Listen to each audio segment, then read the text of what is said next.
सुप्रभात बच्चों। हमारे आज का पाठ है पाठ 12 माँ जीवन संचालिका। इस पाठ में संतान के जीवन में माँ की महत्वपूर्ण भूमिका को स्पष्ट किया गया है। माँ ही अपनी संतान को जीवन के उच्च आदर्शों से परिचित कराती है, ना करने योग्य कार्यों के परिणाम बताकर उसे सचेत करती है, उसकी भावनाओं और महत्वाकांक्षाओं को भली भांति समझती है। माँ के साथ मन की बातें करके संतान को भी आत्मिक सुख मिलता है। राम प्रसाद बिस्मिल की देशभक्ति संबंधी क्रांतिकारी विचारधाराओं को उनकी माँ ने समझा और बढ़ावा भी दिया। अब्राहम लिंकन ने भी कहा है कि मैं जो भी हूँ या होने की आशा करता हूँ उसका श्रेय मेरी माँ को जाता है। बच्चों, हम लोग जानते हैं कि माँ हमारे जीवन का मुख्य आधार होती है। हमारी प्रथम पाठशाला की प्रथम शिक्षक हमारी माँ ही होती है। हमारे अच्छे बुरे बाल्यकाल से जो हमारे अच्छे बुरे हमारे जो भी अनुभव होते हैं वह हमें अपने माँ से ही मिले होते हैं। हमें वो आगे बढ़ने की प्रेरणा स्रोत भी हमारी माँ ही होती हैं और सभी अच्छी बुरी बातों का जो एहसास कराने वाली हमारी माँ होती है। तो हमारे जीवन में हमारी माँ की महत्वपूर्ण भूमिका होती है।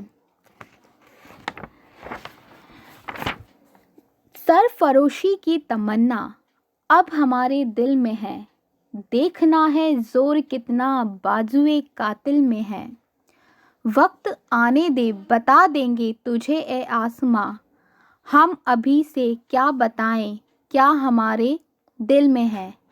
यह जोश वह उत्साह से भरी कुछ पंक्तियाँ हमारे देशवासियों को भारत माता की रक्षा हेतु सर्वस्व न्यौछावर करने का संदेश देती है। वह उनके दिलों में देशभक्ति की लौ जलाती हैं। भारत भूमि को या हमारी जो मातृभूमि को स्वतंत्र कराने के लिए अनेक वीरों ने हंसते हंसते जान दे दी। उन वीरों में राम प्रसाद बिस्मिल का भारतीय समाज में अपना ही एक विशिष्ट स्थान था।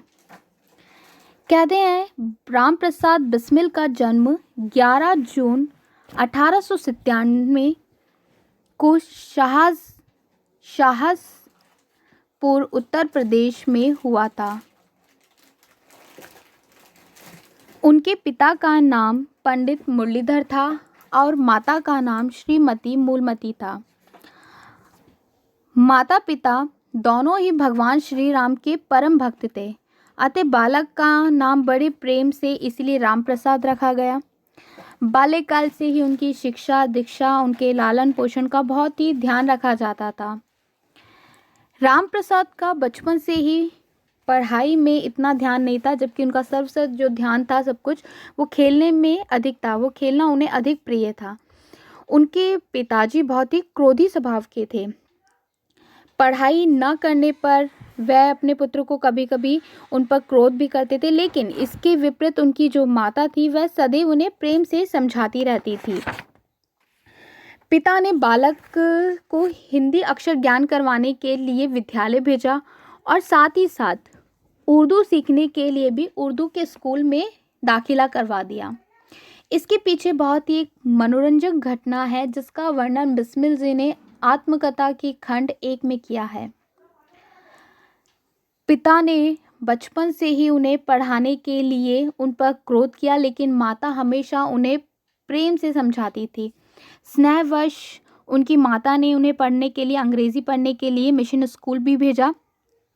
धीरे धीरे राम प्रसाद बिस्मिल की आस्था आर्य समाज में धीरे धीरे उनकी रुचि बढ़ने लगी। वहाँ पर वह प्रवचन व्याख्यान आदि सुनते और साधु सन्यासियों की पूरी निष्ठा से सेवा करते थे। बिस्मिल जी की माता से वे बहुत अधिक प्रभावित थे। जब बिस्मिल को अर्थात राम प्रसाद को जब जेल हुई तो उन्होंने जेल में रहकर भी अपनी माता को एक पत्र लिखा, जिसमें उन्होंने बहुत ही हृदय स्पर्शी और प्रेरणादायी वो पत्र था। उस पत्र में कुछ इस प्रकार लिखा था। संक्षिप्त रूप में मैं आपको बताना चाहूँगी कि उस पत्र में लिखा था कि वह अपनी माता से कहते हैं कि हे मेरी जननी, मैं आपका ऋण, आपने जो मेरा लालन पोषण किया है, आपका ऋण मैं इस जन्म में क्या अगले कई जन्म में भी उतारने में सक्षम नहीं हूँ, समर्थ नहीं हूँ। फिर भी मैं आपसे वादा करता हूँ कि मैं आपका ऋण इस जन्म में नहीं उतार पाया, लेकिन अगले जन्म में, अगले कई जन्म में ऐसा प्रयास मैं करता रहूँगा कि आपका ऋण मैं उतार पाऊँ, जो ऐसा संभव नहीं है। आपने जो मेरा तुच्छ जीवन सुधारने में जो अपनी प्रेम और दृढ़ता से जो मेरा तुच्छ जीवन को सुधारा है, वह अवर्णनीय है। फिर भी मैं आपसे ये आशा करता हूँ कि माताओं की भी माता, भारत माता की मैं सेवा कर रहा हूँ, अपने जीवन की बलि की भेंट दे रहा हूँ, तो आप ये आशीर्वाद, मुझे आगे बढ़ने का मुझे आशीर्वाद दोगी, इसी प्रकार का धैर्य रखोगी और किसी भी प्रकार से अपने आप को निराश नहीं करोगी, अपने अंदर धैर्य की लौ जगाती रहोगी। इस प्रकार से उन्होंने बहुत ही हृदय स्पर्शी अपनी माता को पत्र लिखा, जिसमें उन्होंने उनका ऋण उतारने की बात कही थी। क्योंकि बच्चों, हम लोग जानते हैं कि हम अपने माता पिता द्वारा हमारा जो उन्होंने जो हम पे उपकार किया है, वो हम इस जन्म में क्या अगले कई जन्म में भी नहीं उस उपकार को, उसके हम ऋण को उतार सकते हैं। राम प्रसाद बिस्मिल ने जो उनके अंदर जो देश प्रेम की जो लौ थी, वो कक्षा 9वीं से ही जग गई थी, लेकिन 1916 तक बिस्मिल की देशभक्ति उनके लिए एक जुनून बन चुकी थी। इसके लिए उन्होंने अमेरिका की स्वतंत्रता का इतिहास नामक पुस्तक भी रची, जिसे छपते ही जब्त कर लिया गया था। धीरे धीरे समय के साथ उनका संपर्क महाअनुभव लोगों के साथ होने लगा, और जब ये बात विदेशी सरकार को पता चली, तो विदेशी सरकार की आंखों में वह किरकिरी, अर्थात विदेशी सरकार की आंखों में बिस्मिल चुभने लगे, और धीरे धीरे उनकी जो गिरफ्तारी थी वो लुक्का छुपी हो गई। अर्थात काकोरी कांड के बाद उनकी गिरफ्तारी हर समय कभी भी हो जाती थी, वह एक लुक्का छुपी बन गई, और 26 सितंबर 1925 की रात को वह गिरफ्तार कर लिए गए। तब वहाँ पर उन पर महाभियोग का मुकदमा चलाया गया, जहाँ की उनकी पैरवी उन्होंने स्वयं ने की, और पैरवी इतनी अच्छी तरह से की थी कि उनका जज महाशय भी उनका मुंह देखने लगे। लेकिन अंततः फैसला वही होना था जो वहाँ पर निश्चय किया गया था। तो अंततः 19 दिसंबर 1927 को गोरखपुर जेल में उन्हें फांसी देने की सज़ा सुना दी गई।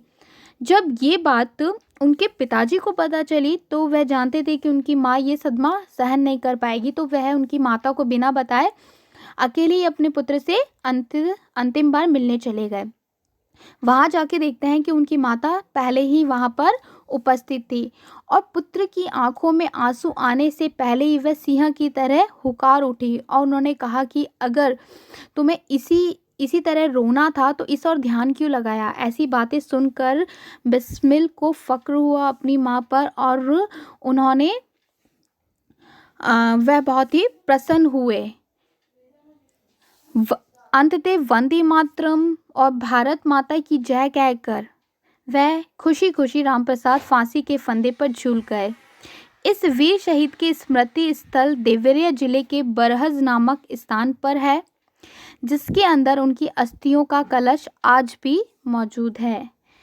ऐसे वीर शूरवीरों को हम आज भी सलाम करते हैं, उनके सामने आज भी हम नतमस्तक हैं। जय हिंद, जय भारत।